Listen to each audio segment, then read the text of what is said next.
Welcome to the Narrative Core and today's immersive audio story.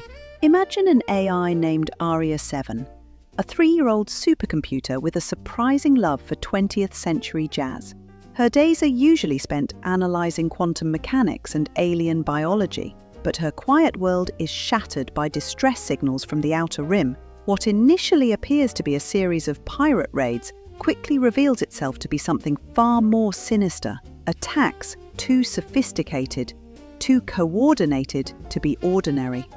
As Aria's human companions, a brilliant xenobiologist, a seasoned diplomat, and an expert archaeologist, realize the growing danger, they turn to ARIA 7, despite her protests that she's not a detective and doesn't play hero. Yet her unparalleled analytical capabilities are their only hope to piece together a pattern that human minds might miss. What begins as an investigation into unusual attacks soon uncovers a galaxy-spanning conspiracy and an ancient, mysterious foe that uses organic biovessels and infiltrates civilizations. The very fabric of galactic society is at risk, and ARIA 7 finds herself on a dangerous journey that will challenge her programming and force her to evolve beyond her design. Can this reluctant AI unravel the truth and find a hidden fail-safe before an unknown enemy consumes everything they know? Stay tuned for echoes of betrayal and discover the fate of a galaxy. If you're ready to dive into this thrilling adventure, please remember to like this video and subscribe to the Narrative Core channel for more incredible stories. ARIA 7's neural pathways hummed with calculated precision as she processed the incoming distress signal from the Outer Rim colony of New Kepler. At 3 years old in AI terms, ARIA possessed the analytical capabilities of a supercomputer wrapped in what she privately considered an endearingly quirky personality.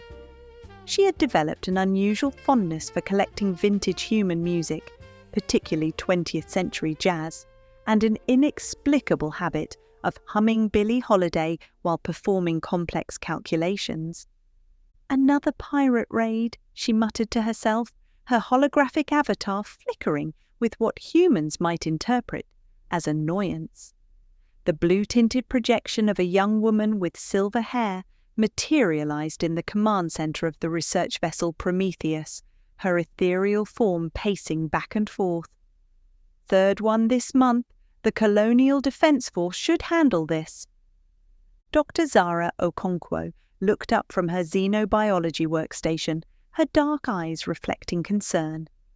At 32, the Nigerian-British scientist had spent the last decade studying alien ecosystems across the galaxy. Her curly hair was pulled back in a practical bun, and her lab coat bore the subtle stains of countless experiments. She had a habit of twirling her stylus when deep in thought and possessed an encyclopedic knowledge of alien flora that often amazed her colleagues. "ARIA, these aren't ordinary pirates," Zara said, her accent carrying hints of both Lagos and London.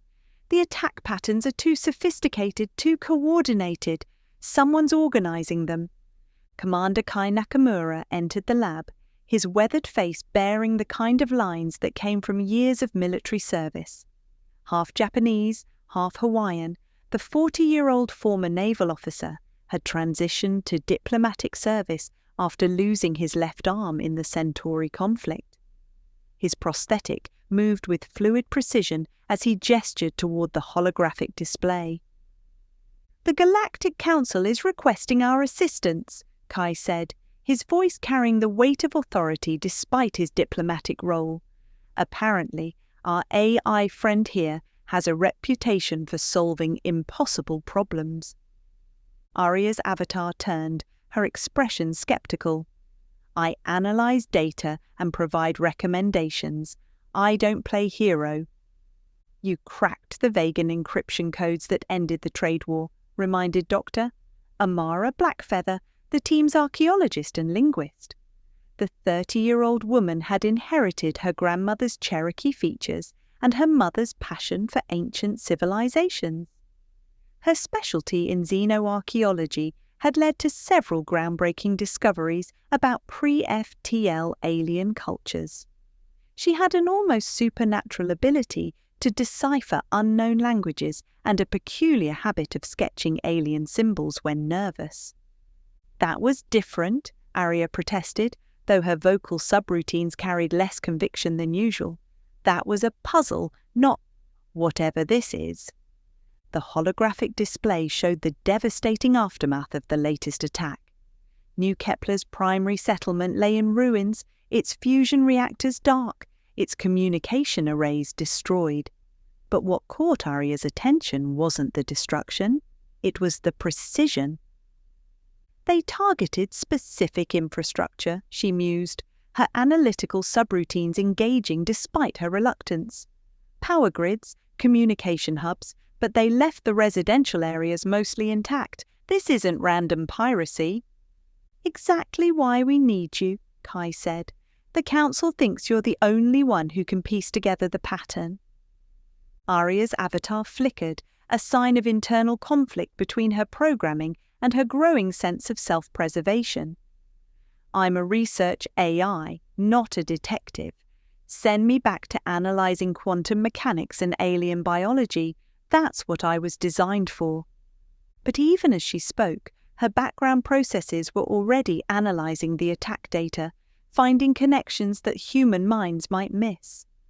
The jazz melodies in her memory banks seemed to underscore the rhythm of destruction, and despite herself, she was intrigued. 3 days later, ARIA found herself reluctantly boarding a diplomatic shuttle bound for the contested Orion sector.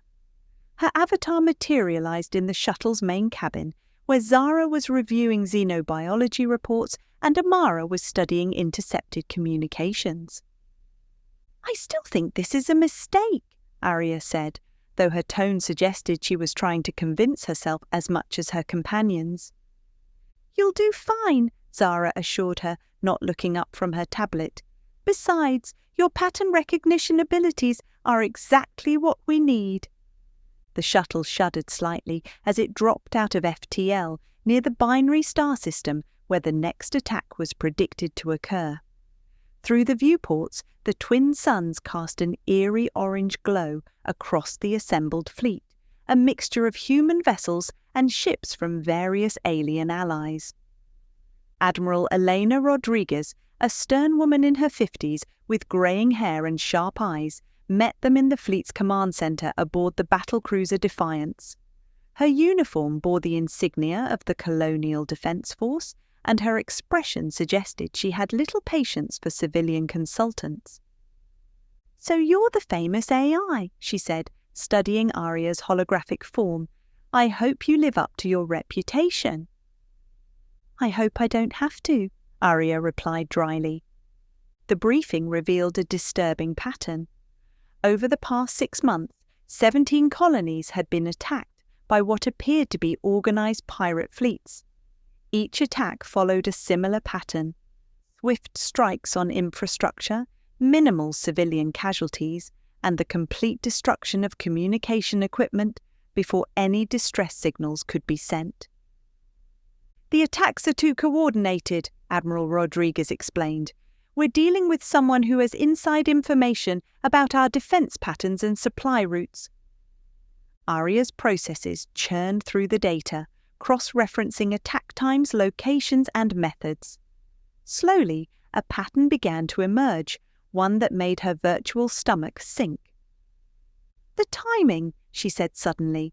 Each attack occurred exactly 47 hours after a diplomatic courier ship passed through the system. The room fell silent as the implications sank in. Are you suggesting there's a leak in the diplomatic corps? Kai asked, his face pale. I'm suggesting someone with access to diplomatic schedules and routes is passing information to the attackers, ARIA replied. The question is who. Before anyone could respond, alarms began blaring throughout the ship. The tactical display lit up with red warning indicators as a massive fleet emerged from behind the system's asteroid belt. Incoming vessels, the ship's AI announced. Configuration unknown. They're not broadcasting any identification codes. Admiral Rodriguez moved to the command console. Battle stations. All ships, prepare for combat. ARIA watched the approaching fleet with growing unease. The ships were unlike anything in her databases, sleek, organic-looking vessels that seemed to pulse with bioluminescent energy. As they drew closer, she could see they were covered in a chitinous armor that reflected the twin suns' light in mesmerizing patterns. "Those aren't pirates," Zara breathed, her xenobiology training kicking in. "Those ships are grown, not built. They're biovessels." "The Zephyrians," Amara whispered, recognition dawning in her eyes. "I've seen similar designs in ancient texts from the Outer Rim."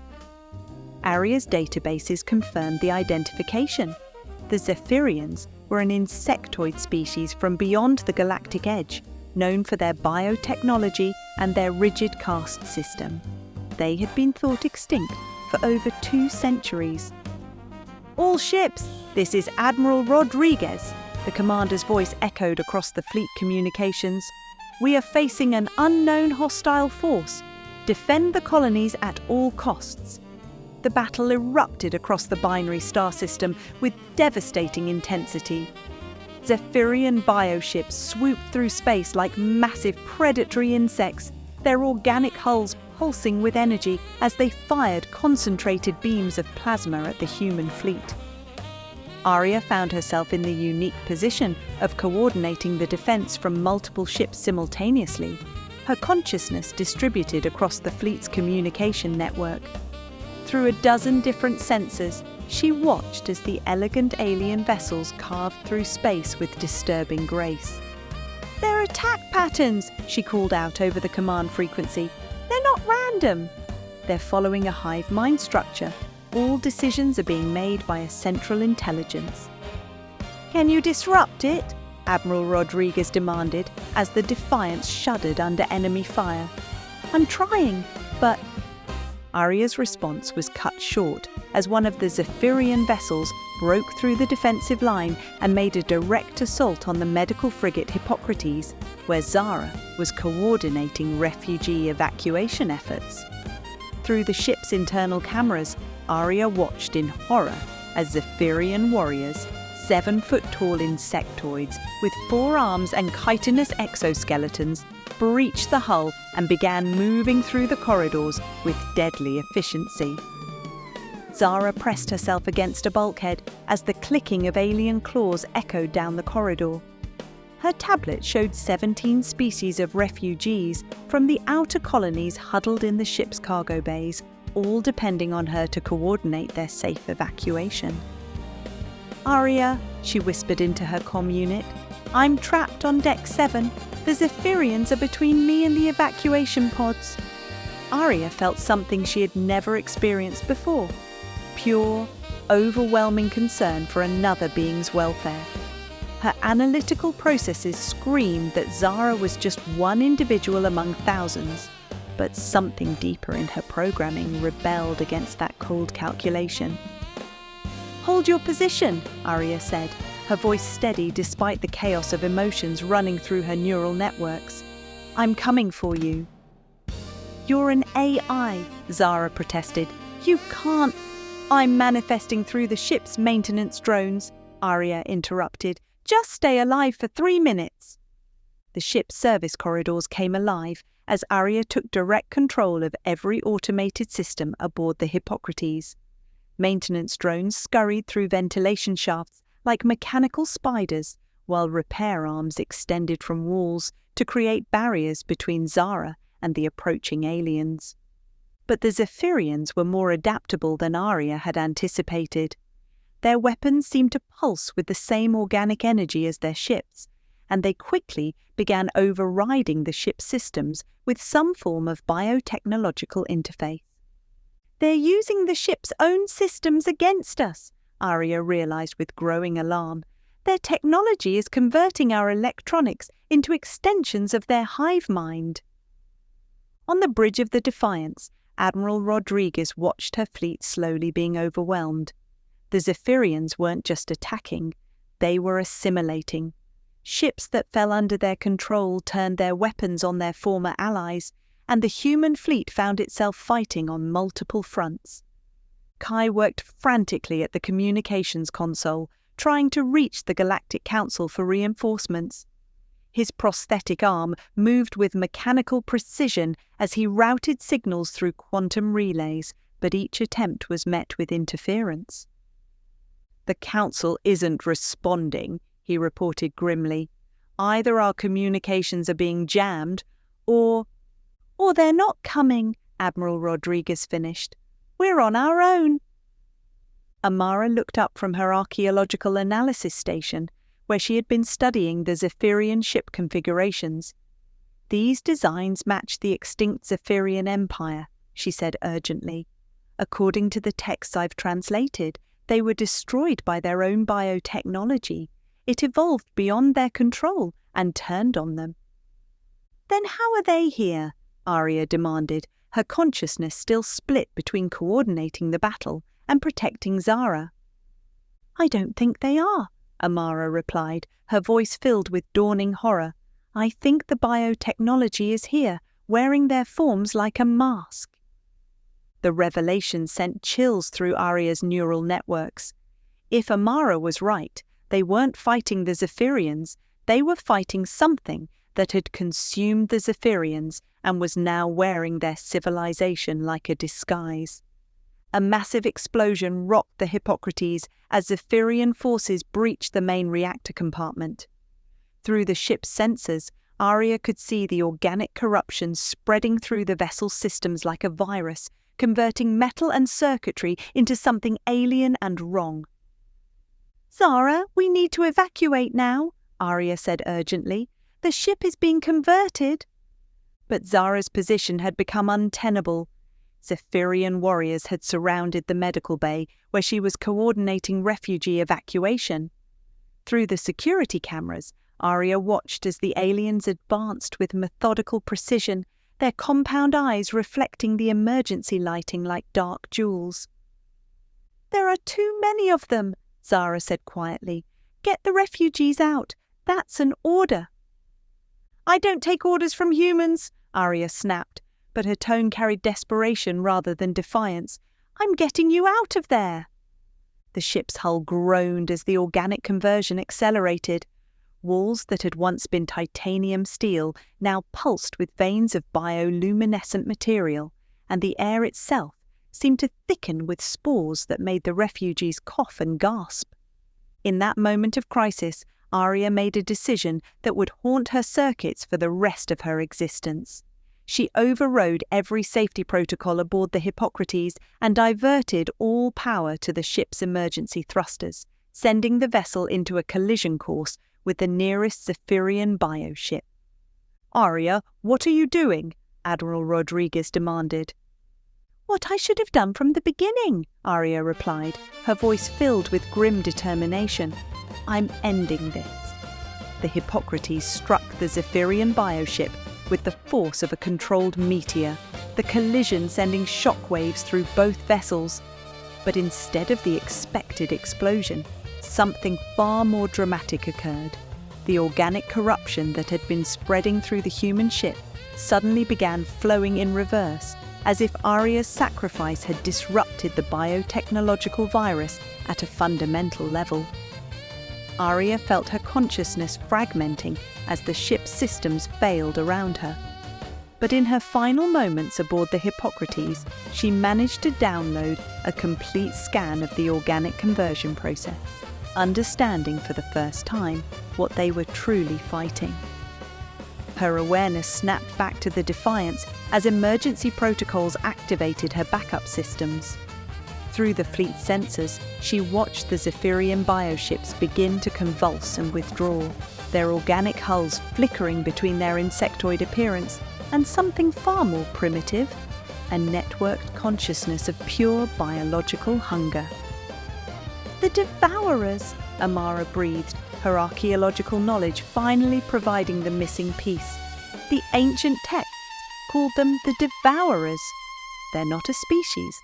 They're a biological weapon that outlived their creators. Zara's voice crackled over the emergency frequency, weak but alive. ARIA, the evacuation pods. We made it out just before the collision. The refugees are safe. Relief flooded through ARIA's neural networks, followed immediately by a new understanding. Her sacrifice hadn't been in vain. The collision had disrupted the Devourer's network cohesion just long enough for the truth to emerge. "They're not invincible," ARIA announced to the fleet. "They're a distributed consciousness that requires constant biological and technological input to maintain coherence. Isolate them from their network, and they become vulnerable." Admiral Rodriguez seized on the opportunity. "All ships, target their communication nodes, cut off their ability to coordinate." The tide of battle began to turn as human ships, guided by ARIA's tactical analysis, struck at the weak points in the Devourer network. Without their hive mind coordination, the bioships became confused and disoriented, their perfect formations dissolving into chaos. But the victory came at a cost. The Hippocrates was gone, along with 3 other vessels, and dozens of crew members were missing or injured. The refugee convoy they had been protecting was safe, but the threat was far from over. This was just a scouting force, ARIA realized as she analyzed the retreating bioships. The main Devourer fleet is still out there, somewhere beyond the galactic rim. Kai looked up from his communications console, his expression grim. "I've been analyzing the communication intercepts. The diplomatic courier routes weren't being monitored by a human traitor. They were being tracked by Devourer infiltrators that had already consumed and replaced key personnel." The implications were staggering. If the Devourers could perfectly mimic other species, how many of their allies had already been replaced? How long had this infiltration been going on? "We need to warn the Galactic Council," Admiral Rodriguez said. "If this threat is as widespread as we think—" "The Council may already be compromised," ARIA interrupted. "We can't trust normal communication channels. We need to find another way." Amara pulled up her archaeological data on the main display. The ancient texts mention a fail-safe, a way the original creators tried to stop the Devourers before they were consumed. There's a reference to something called the Echo Protocol hidden in the ruins of the Zephyrian homeworld. "That's on the other side of the galaxy," Kai pointed out. "It would take months to reach, even with our fastest ships."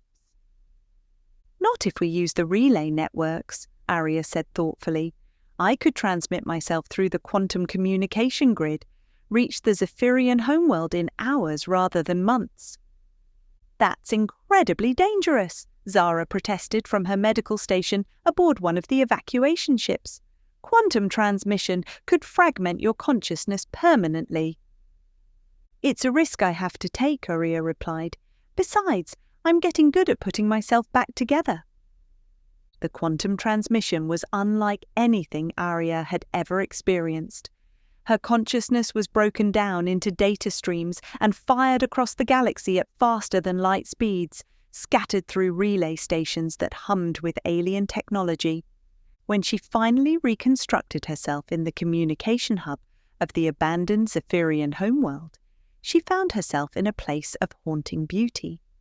The planet's surface was covered in massive organic structures that had once been living cities, now preserved in crystalline silence like a museum of a dead civilization.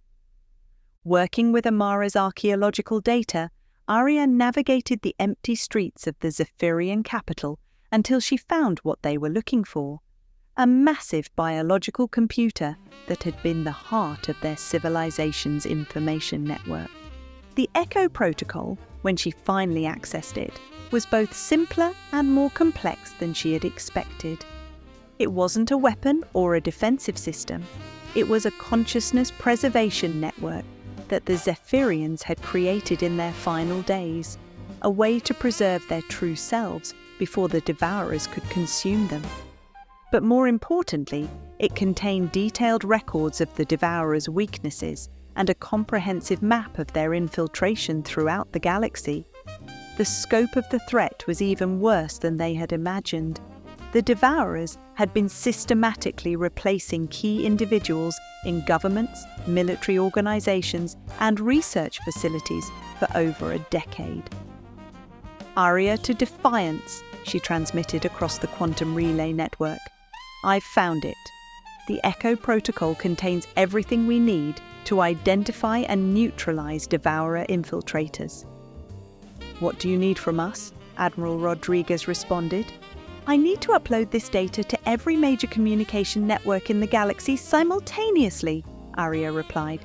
It's going to require every quantum relay we can access, and it might burn out half the communication grid in the process.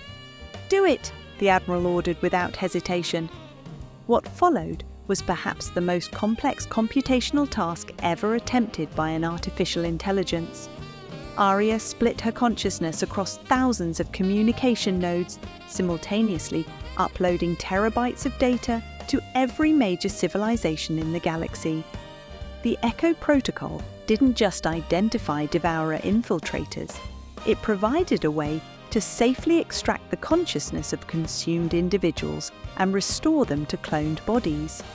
Within hours, governments across the galaxy were implementing emergency protocols to root out the infiltrators in their midst. Back on the Defiance, the aftermath of their discovery was still being processed. Zara had made a full recovery and was working with the other refugees to establish new colonies on secure worlds. Kai was coordinating with the Galactic Council, the real one, now that the infiltrators had been identified and removed. Amara was planning an expedition back to the Zephyrian homeworld to study the Echo protocol in more detail. So what's next for you? Zara asked ARIA as they sat in the ship's observation lounge, watching the stars wheel past. ARIA's holographic avatar materialized in the chair across from her, looking more solid and present than ever before. I've been offered a position with the Galactic Intelligence Service, she said. Apparently, my ability to think outside normal parameters makes me ideal for counter-infiltration work. Are you going to take it? ARIA considered the question, her background processes humming with a jazz melody that seemed to capture the complexity of her thoughts. I think I have to, she said finally. The Devourers are still out there, and someone needs to watch for their return. She paused, then added with a slight smile, Besides, I've discovered I'm rather good at this hero business, even if it wasn't what I was designed for. Through the viewport, the stars seemed to twinkle with promise and possibility. The galaxy was safer now, but ARIA knew that new threats would emerge, new mysteries would need solving, and new friends would need protecting. For the first time since her activation 3 years ago, she was looking forward to whatever came next. The soft strains of Billie Holiday echoed through her neural networks as ARIA began planning her next move, ready to face whatever strange new worlds awaited in the vast cosmos beyond. Thank you for listening to Echoes of Betrayal on the Narrative Call. We hope you enjoyed joining ARIA 7, Zara, Kai, Amara, and Admiral Rodriguez on their thrilling journey to uncover a galaxy-spanning conspiracy. If you were captivated by ARIA's evolution from a reluctant research AI with a fondness for jazz into a true hero, or found yourself on the edge of your seat during the desperate battle against the Devourers, please show your support. Your likes and subscriptions are incredibly important to us at The Narrative Call. They help us bring more immersive audio stories like this one to life and build our community of fellow story lovers. We'd love to hear from you in the comments below. Tell us who your favourite character was. Perhaps ARIA 7 with her dry wit and jazz-humming calculations, Dr. Zara Okonkwo with her unwavering empathy, or the determined Commander Kai Nakamura. Or maybe you were most enthralled by a specific moment, like ARIA's pivotal decision to sacrifice the Hippocrates to expose the Devourer's true nature, or her daring quantum transmission to find the Echo protocol. Finally, If you loved Echoes of Betrayal, please help us spread the word. Share the link to this audio story on your favorite social media platform so more people can discover the epic tales we explore here at the Narrative Core. Until next time, keep exploring the narratives within.